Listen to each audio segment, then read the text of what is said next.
ஓரெழுத்து ஒரு மொழி பார்க்கலாம். ஃபஸ்ட்டு இந்த பாடத்தில் வந்துட்டு ஸ்கூல் புக்கு பார்த்துட்டு அதுக்கப்புறம் எக்ஸ்ட்ரா கண்டென்ட் பார்த்தோம். இதில் வந்து கவர்மெண்ட் மெட்டீரியலில் படிச்சுக்கிறணும். ஏன்னா அது நிறைய இருக்குது எடுக்கலாம். ஆனால் வந்துட்டு குழப்பம் உங்களுக்கு, அதை நீங்கள் தனியாக படிச்சுக்கோங்க. வேணும்னா ஷார்ட்ஸில் வந்துட்டு ஒரு எழுத்தாக ஒரு ஷார்ட்ஸ்லேயே போடுறேன். ஓரெழுத்து ஒரு மொழி. ஓரெழுத்து ஒரு மொழி அப்படின்னா ஒரு எழுத்துக்கு மீனிங், ஒரே ஒரு எழுத்து தான் அதுக்கு மீனிங் இருக்கும். அதுதான் ஓரெழுத்து ஒரு மொழின்னு அர்த்தம். ஃபஸ்ட்டு வந்துட்டு இது ஸ்கூல் புக்கில் இருக்க கண்டென்ட்டை முடிச்சுட்டு அதுக்கப்புறம் எக்ஸ்ட்ரா பார்க்கலாம். ஈ, பூ, கை ஆகிய எழுத்துக்களை கவனியுங்கள். அவை ஒன்றுக்கொன்றும் பொருள் உண்டு. அவ்வாறு ஒரு எழுத்தே பொருள் தரும் சொல்லாக அமைவதை ஓரெழுத்து ஒரு மொழி என்பர். அவ்வளோதான். நன்னூலை இயற்றியவர் யார் அப்படின்னா பவணேந்து முனிவர். அவர் வந்துட்டு தமிழில் 42 ஓரெழுத்து ஒரு மொழி வந்து இருக்குன்னு சொல்லியிருப்பார். ஓரெழுத்து ஒரு மொழி நன்னூலார் தான் 42 இருக்குன்னு சொல்லியிருப்பாரு. அவற்றில் 2 குறில் எழுத்து தான் இருக்கு. அது என்ன அப்படின்னா நோவும் தூவும், இந்த 2 தான் குறில் எழுத்து, மற்ற எல்லாமே நெடில் எழுத்து அப்படின்னு சொல்லியிருப்பாரு நன்னூலார். அடுத்து ஓரெழுத்து ஒரு மொழி, அது வந்து இந்த இதை படிச்சுக்கோங்க. ஆனா பசு, ஈனா கொடு, ஊனா இறைச்சி, ஏனா அம்பு, ஐனா தலைவன், ஓனா மதகுநீர் தாங்கும் பலகை, கானா சோலை, கூனா பூமி, கைனா ஒழுக்கம், கோனா அரசன், சானா சேர்ந்து போகிறது, சீ அப்படின்னா இகழ்ச்சி, சே அப்படின்னா உயர்வு, சோனா மதில். சேனா உயர்வு, சோனா மதில். சொவருன்னு ஞாபகம் வச்சுக்கோங்க. சோக்கு சொவருனா மதில், தானா ஒருத்தவங்கள்ட்ட கொடுக்கறது, அப்போ தானா கொடு, தீனா நெருப்பு, தூணா தூய்மை, தேனா தேவன் வச்சுக்கோங்க, அப்போ கடவுள், தைனா தைத்தல், நானா நாவு, நீன்றது முன்னிலை ஒருமை பேரு. நீனா முன்னிலை ஒருமை பேரு, ஒருத்தவங்கள குறிக்கிறது. நீனா முன்னிலை, அது வந்து ஒருத்தவங்கள குறிக்கிறதுனால முன்னிலை ஒருமை பேர். இப்போ நீங்கள்னா முன்னிலை பன்மை. அப்போ நேனா நேசம்னா அன்புன்னு வரும். நேசம் ஞாபகம் வச்சுக்கோங்க. நேனா அன்பு, நைனா இழிவு, நைன்னு பேசாத அப்படின்னு அர்த்தம்.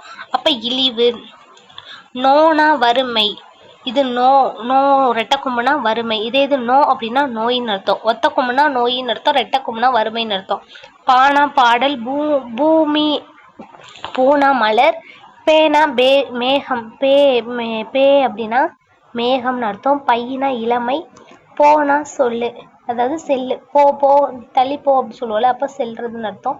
மானா மாமரம், மாக்கு நிறையா மீனிங் இருக்குது. இங்கே வந்து மாமரம் கொடுத்துருக்காங்க. மீனா வானம், மீனா மேலே அப்படின்னா மீனா மிசை மேலே, அப்போ வானன்னு அர்த்தம். மூணா மூப்பு, மேனா அன்பு சொன்னா நேசம்னாலே அன்பு. மைனா அஞ்சனம், மோனா மோத்தல் அல்லது முகர்தல், யானா மரம், அப்போ அகன்ற அப்படின்னு அர்த்தம், அப்போ அகலம்.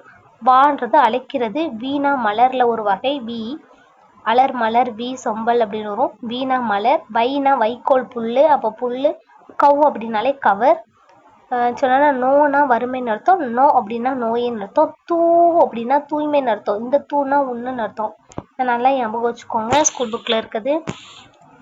அடுத்து வந்துட்டு இது பகுபதம் பகாபதம்லாம் தேவையில்லை. ஓரெழுத்து ஒரு மொழி மட்டும் பார்க்கலாம், சரியா? அடுத்து சொற்பூங்கானா ஸ்டூடெண்ட்ஸ் வந்து விளையாண்டுட்டு இருப்பாங்க. இந்த ஒரு மீனிங்க்கும் ஒரு மீனிங், ஒரு எழுத்துக்கும் ஒரு மீனிங் இருக்குது. சும்மா கதையாக கொடுத்துருப்பாங்க. கான்செப்ட் மட்டும் படிச்சுக்கலாம். நம்ம கீழே வந்துடுங்க. தமிழ் மொழி செந்தமிழாகவும் செழுந்தமிழாகவும் உயிரோற்று தமிழாகவும் இருந்து வருவதே ஆகும். தமிழ் சொல் என்பதற்கு நெல் என்பது பொருள் உண்டு. தமிழ் சொல்லுன்றா நெல்லுன்றது ஒரு பொருளும் இருக்கு. அந்த நெல்லுல இருந்து தான் சொன்றி சோறு என்பதனை இவ்வழியில் வந்தனவே. சொல்லுன்னா நெல்லுன்னு அர்த்தம், அதுல இருந்து தான் சொன்றினா சோறுன்னு அர்த்தம். சொன்றினாலும் சோறுன்னு அர்த்தம், சோறுனாலும் நெல்லரிசியிலேருந்து வந்தது. இதனால தான் இது வந்து சொன்றி சோறுன்னு அழைச்சிச்சுன்னு சொல்றாங்க. ஆனால் சொல்லின் பதர் இருக்காது. நெல்லில் பதர் இருக்கும், ஆனால் சொல்லில் என்ன இருக்காது, பதர் இருக்காது. எல்லா சொல்லும் பொருள் குறித்தனவே அப்படின்னு சொன்னது யார் அப்படின்னா தொல்காப்பியர். கோட்ஸ் நிறைய பற்றி பிஒய்க்கில் கேட்டிருக்காங்க. எல்லா சொல்லும் பொருள் குறித்தனவே, ப்ரீவியஸ் இயர் கொஸ்டின், சரியா? அடுத்து வந்துட்டு மொழி என்பதற்கு சொல்லு என்பது பொருள். சொல்லுனா நெல்லு, மொழினா சொல்லு, சரியா? மொழினா சொல்லு, பதம், கிளவி, நிறைய பொருள் இருக்கு. சொல்லு என்பது பொருள். மொழியை, அதாவது ஓரெழுத்து ஒரு மொழி, ஈரெழுத்து மொழி, முவ்வெழுத்து மொழி, 2க்கும் மேற்பட்ட எழுத்து அப்படின்னு சொல்லிட்டு 3 வகையா பிரிக்கலாம். ஓரெழுத்து, ஈரெழுத்து, 2க்கும் மேற்பட்ட எழுத்துன்னு 3 வகையா பிரிக்கலாம் சொல்லியிருக்காங்க. ஓரெழுத்து மொழி என்பன நெட்டெழுத்து 7 எழுத்து, ஓரெழுத்துன்றது நெட்டெழுத்து 7ன்னும் குறில் எழுத்து தனித்து நின்று சொல் தருவது கிடையாதுன்னும் யார் சொல்லியிருப்பா? அது குறில் எழுத்து 5 நெட்டெழுத்து 7ன்னு தொல்காப்பியர் வந்து சொல்லியிருக்காரு. சரியா? அதைத்தான் இங்க இப்படி கொடுத்துருக்காங்க. ஒரு எழுத்து மொழி என்பவை நெட்டெழுத்து 7 ஓரெழுத்து ஒரு மொழி என்பார் தொல்காப்பியர். குறிலெழுத்து ஒன்று தனித்து நின்று சொல்லாவது கிடையாது. ஆனால் குறிலெழுத்து 5ம் மொழி நிறை இயல்பே அப்படின்னு சொல்லியிருக்காரு. யார் அப்படின்னா தொல்காப்பியர். இந்த லைன் கேட்பாங்க. குறிலெழுத்து 5 மொழி நிறைவு இயல்பே அப்படின்னு சொல்லி கொடுத்துருப்பாங்க தொல்காப்பியர். அங்க பார்த்தோம்ல எல்லா சொல்லும் பொருள் குறித்தனவே அது மாதிரி இது. அடுத்து வந்துட்டு என்ன கொடுத்துருக்காங்க அப்படின்னா இதெல்லாம் தேவையில்லை. இங்கே கீழே வந்துடுங்க. உயிர் வரிசையில் 6 எழுத்துக்களும் உயிர் வரிசையில உயிரெழுத்துக்கள்ல 6 வரிசை. அதான் இங்க பாக்ஸ்ல கொடுத்துருக்காங்க. மேல இருக்க கண்டென்ட்டை பாக்ஸ்ல கொடுத்துருக்காங்க. உயிரெழுத்துக்கள் 6ம் மா வரிசையில 6ம் அதாவது தகர வரிசையில 6ம் தகர வரிசையில 5 பகர வரிசையில 5 நகர வரிசையில 5. இது எல்லாம் ஓரெழுத்து ஒரு மொழி. உயிரெழுத்துக்கள் 6 ஆ இ உ ஏ ஐ ஓ. இந்த மாதிரி நம்ம வந்து என்னென்னு மேலே படித்தோம். இங்கே வந்து அதோட வரிசை கேட்குறாங்க. இப்போ உயிரெழுத்துக்கள்ல எத்தனை எழுத்து ஓரெழுத்து ஒரு மொழின்னு கேட்கலாம். அப்போ 6 எழுத்து. மகர வரிசையில் எத்தனை எழுத்து ஓரெழுத்து ஒரு மொழின்னு கேட்கலாம். அப்போ 6 எழுத்து. அப்போ அந்த டைம் நம்ம வந்து மாமின்னு போட முடியாது இல்லையா? அப்போ ஞாபகம் வச்சுக்கிறணும். உயிரெழுத்துனா 6, மகரன்னா 6. தபன 5 ரூபாய். அப்போ 5 ரூபாய் 5. தவணன்னு ஞாபகம் வச்சுக்கோங்க. தபனன்னா 5 ரூபாய் 5. அடுத்து கசவ வந்து 4. கசவ வந்து 4 எழுத்து. கசகசா அப்படின்னு ஞாபகம் வச்சுக்கோங்க. கசவ அப்படின்னா 4 ரூபாய் கசகசா. அப்ப 4. கசவ அப்படின்னா 4. அடுத்து ஏனாலே 1 தான். யகர வரிசைனால 1. அப்போ குறில் எழுத்து 2ன்னு ஆல்ரெடி பார்த்தோம். மொத்தம் 42 ஓரெழுத்து ஒரு மொழி. உயிரெழுத்துக்கள் 6, மகர வரிசையில 6, தபன அப்படின்னா 5, கசவ அப்படின்னா கசகசா 4 ரூபாய், அப்படின்னா ஒரு எழுத்து தான். குறில் எழுத்து வந்துட்டு நேவும் தூவும் 2 எழுத்து. மொத்தம் 42 ஓரெழுத்து ஒரு மொழிகள். அடுத்து என்ன சொல்றாங்க அப்படின்னா இந்த அப்படின்னா யாது அப்படி சொல்லு. இப்போ வந்து காணா சோலைன்னு வரும். இப்போ பூஞ்சோலைன்னு சொல்லலாம், பூங்கான்னு சொல்லலாம். அதான் இங்க கொடுத்துருக்காங்க. நான் வாசிக்கிறேன் வேணும்னா. தொல்காப்பியருக்கு நெடித்தினால் பின்னே அதாவது நெடினால் பின்னே தோன்றியது நன்னூல். நன்னூல் வந்து நேவும் தூவும் என்னும் உயிர்மை எழுத்துக்களும் பொருளுடைய ஓரெழுத்து ஒரு மொழி என்பார். குறில் எழுத்து தொல்காப்பியர் என்ன சொல்லியிருக்காரு? குறில் எழுத்துல தனித்து நின்று பொருள் தராது. குறில் எழுத்து வந்து ஓரெழுத்து ஒரு மொழி கிடையாதுன்னு சொல்லியிருப்பாரு. நெடில் எழுத்துல 7 எழுத்து தான் ஓரெழுத்து ஒரு மொழின்னு சொல்லியிருப்பாரு.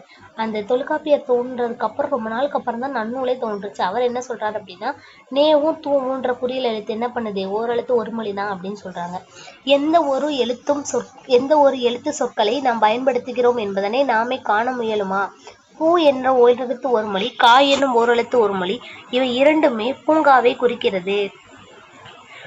பூங்கா இது ரெண்டும் சேர்ந்துதான் இணைஞ்சுதான் பூங்கான்னு வருது. பூன்றது மலரை குறிக்குது, காடுறது சோலையை குறிக்குது. அப்ப ரெண்டும் சேர்ந்தது பூஞ்சோலை. அதனால இது ரெண்டு சேர்ந்தும் பொருள் குறித்து வருது. யா என்பது வினா. அப்ப யாது, யாவன், யாவன், யாவால், யாங்கு, யாண்டு, யார், யாவை என்றெல்லாம் வினாக்களுக்கு முன்பு வந்து நிற்கும் எழுத்து யாதானே. அப்போ ஆமா, நீ, பி, பி, ஊ, சே, தே இவற்றையெல்லாம் ஓரெழுத்து ஒரு மொழிகளாகவும் உள்ளன. இவை எல்லாமே ஓரெழுத்து ஒரு மொழியாக இருங்கள. இணைத்தது போல ஆவும் மாவும் இணைஞ்சா என்னது? அது ஒரு கலைச்சொல். அது என்ன பொருளை தரும்னா காட்டுப்பசு. ஆன்றது தனியா வந்தாலும் ஒரு ஓரெழுத்து ஒரு மொழி, மா தனியா வந்தாலும் ஒரு ஓரெழுத்து ஒரு மொழி, ரெண்டு சேர்ந்தா காட்டுப்பசுன்னு வருது அப்படின்னு சொல்றாங்க. மா என்பது ஓரெழுத்து ஒரு மொழிகளுள் ஒன்று. நாட்டில் உள்ள பெரும் மக்கள் பெரிதும் கூடும் அவையில் மாநாடு என்கிறோம். அப்ப மாநாட குறிக்குது. பல குறு நிலங்களில் உள்ளடக்கிய பெருநிலத்தை மாநிலம் சொல்கிறோம். உலகில் பெரும் பரப்பையும் இயக்கத்தையும் சுட்ட ஞானம் என்கிறோம். இவ்வாறெல்லாம் இயல்பாக மா என்னும் ஓரெழுத்து ஒரு மொழி மக்கள் வாழ்க்கையிலும் இலக்கிய வழக்கிலும் திகழ்கின்றன. மாநிறம்ன்றது ஒரு பொண்ணோட நிறம், மாநிறமா இருக்கிறதுன்ற. அரிமா, பரிமா, நரிமா, வரிமா, கரிமா என்றெல்லாம் விலங்கு பெயர்கள். அரினா சிங்கம், பரினா குதிரை, நரினா நரி, வரி கரினா யானை. இதெல்லாம் விலங்கு பெயர்லையும் வருது. சேர்ந்து வருது அப்படின்னு சொல்லிருக்காங்க. ஈ என்னும் பொது பெயர் ஓயாது ஒளி செய்யும் ஒளிக்குறிப்பை காட்டி நிற்கிறது. ஈன்றது மாட்டுகி, தேனீலாம் சொல்றாங்க. இப்ப ஈ என்பதற்கு ஈகன்னா கொடுக்கிறது, அது வெளிப்படையா வந்திருக்கு. அப்ப ஈன்னு பல்ல காட்டாதன்னு மீனிங் இருக்கு. இத்தனை மீனிங் இருக்குன்னு சொல்றாங்க. அடுத்து போவா நீ சு சே சை சோ என்ற எல்லாம் இக்காலத்தில் அனைவரும் வழங்கும் சொற்களே. நன்னூலார் போட்ட பட்டியலில் உள்ளவை பற்றி கருதாமல் ஒவ்வொருவரும் எண்ணி பார்த்தால் சில விளக்கங்கள் காட்டுகின்றன. நன்னூலார் கூறிய சில ஓரெழுத்து ஒருமொழிகள் இன்றும் வழக்கில் இல்லாதவை என்றும் வழக்கில் உள்ள சில ஓரெழுத்து ஒருமொழிகள் நன்னூலார் கூட பட்டியலில் இல்லை என்பதும் தெளிவுபடுத்துகிறது. அவர் 42 மட்டும்தான் சொல்லியிருக்காரு. ஆனா அதை விட நிறைய சையெல்லாம் இருக்கு. சைன்றது நம்ம படிக்கல. அப்ப சை இருக்கு, சூ இருக்கு, நீ படிச்சிட்டோம். இதெல்லாம் ஓரெழுத்து ஒருமொழியில நன்னூலார் சொல்லல அப்படின்னு சொல்றாங்க. எக்ஸ்ட்ராவும் இருக்கு அப்படின்றாங்க.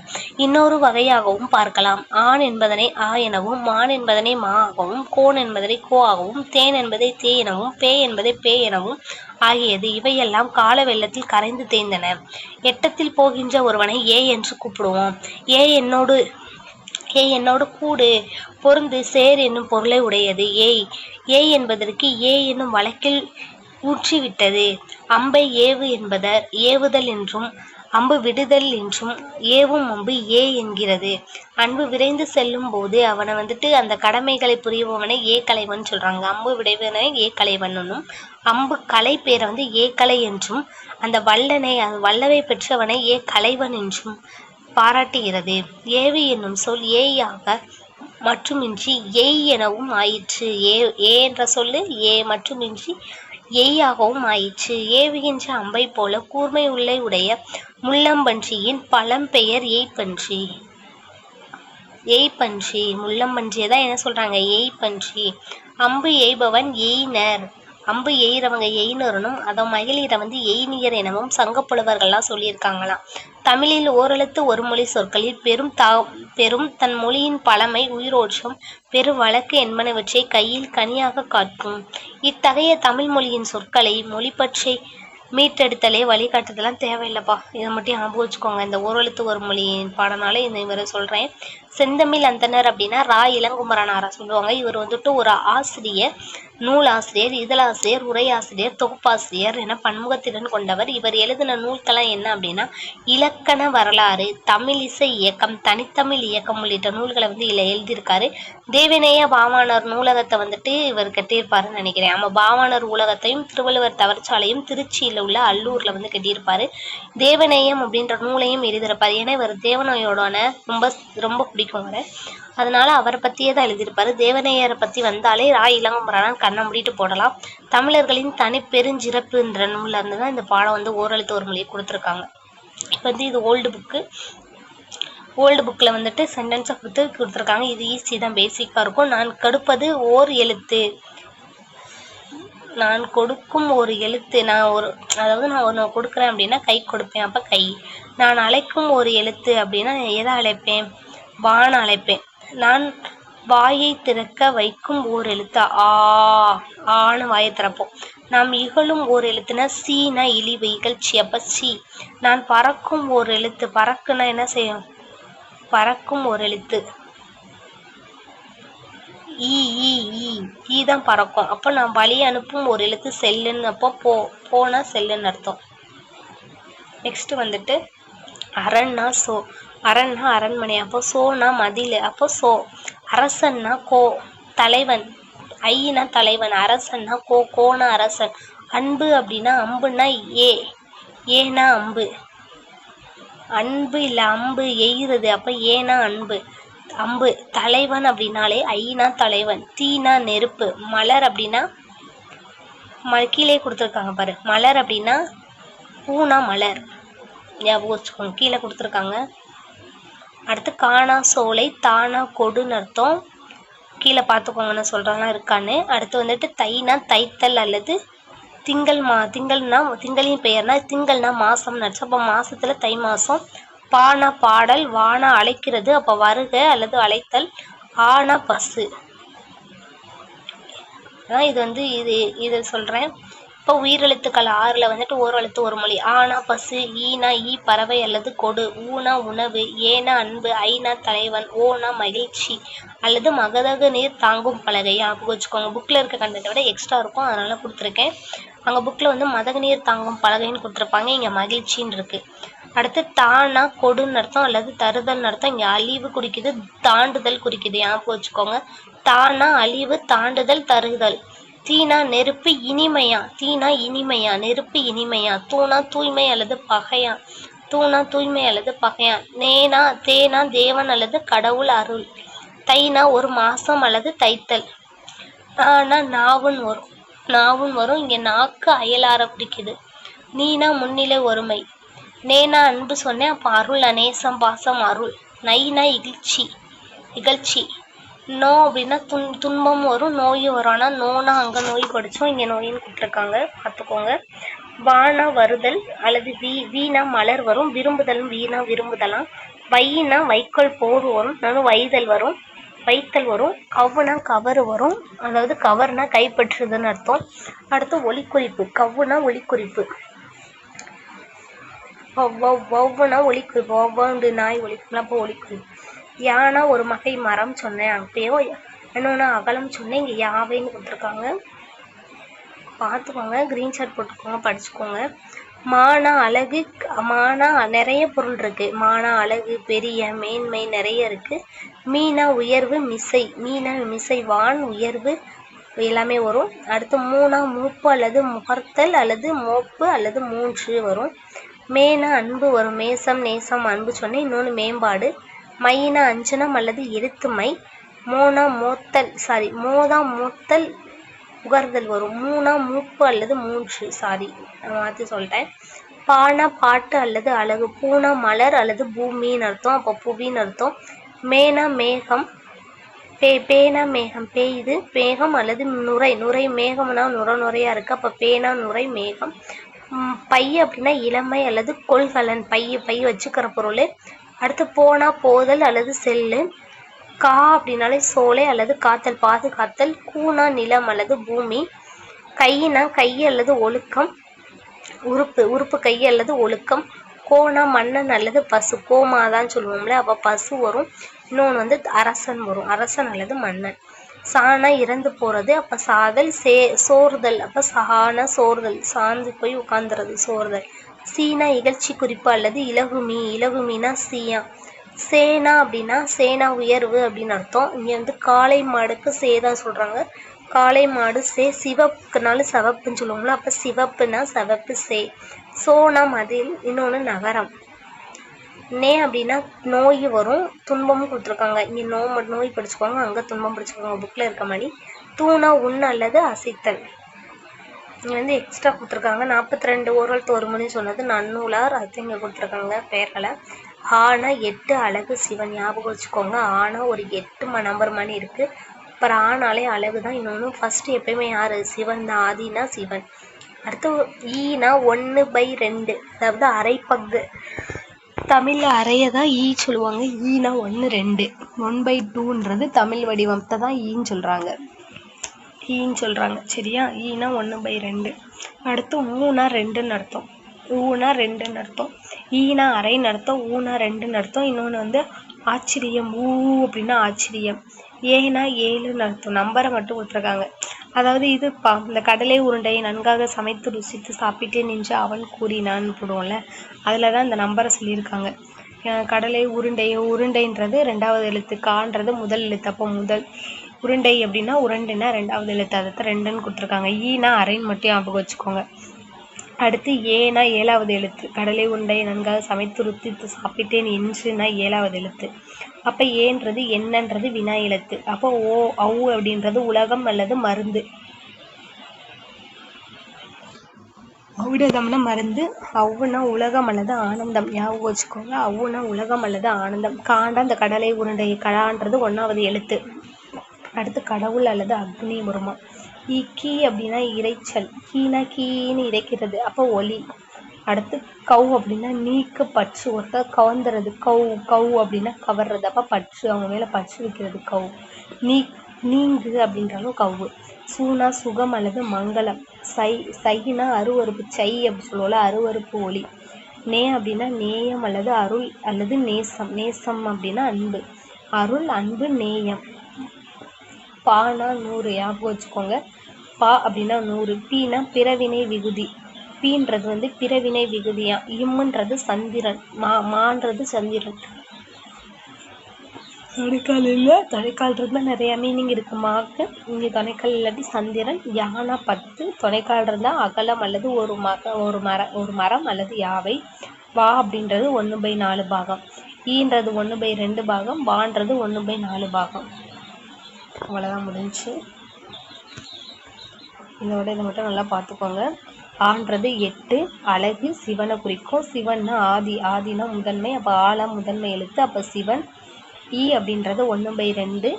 ஊன்றது கடலை உருண்டையே 2வது எழுத்து. அப்புறம் ஊனா ஆச்சரியம். ஏனா 7வது எழுத்து. வினா எழுத்து எங்கேன்னு சொல்லுவோம். அவ்வு அப்படின்னா உலகம் அல்லது ஆனந்தம் சொல்லுவோம். அவ்வுனா உலகம் அல்லது ஆனந்தம். கா அப்படின்னா ஒன்று கடலை உருண்டையை சொல்லிட்டு 1வது எழுத்து. அல்லது கான்னா கடவுள். இன்னொன்று அக்னி. கீனா இறைச்சல் அல்லது ஒளி. கீ இறைச்சல் அல்லது ஒளி. கவுனா நீக்கு அல்லது பற்று. சூனா சுகம் அல்லது மங்களம். சை அப்படின்னா சை அருவருப்ப ஒளி. நேனா நேயம் அருள். நேயம் அருள். பானாலே 100. பா 100 ரூபா வச்சிருக்கியா அப்படி சொல்லுவோம்ல. அப்போ பானா 100. பீனா பிறவினை. பீனாலே பிறவினை. மா அப்படின்னா சந்திரன். நிலா எப்பமா வரும். சாப்பாடு சாப்பிடுவோம். நிலா எப்பமா வரும் அப்படி சொல்லுவோம்ல. பப்பா மா பா மா யாவும் சரி. அம்மா மா அப்படி சொல்லுவோம்ல. சந்திரன் எப்பமா வருவாருன்னு சின்ன பிள்ளைல சொல்லுவோம்ல. அப்போ மானா சந்திரன். யா அப்படின்னாலே 10. யானாலே 10 ஞாபகம் வச்சுக்கோங்க. யானாலே 10. யா அப்படின்னா 10. வா அப்படின்னா 1/4. அவ்வளோதாங்க. தேங்க்யூ.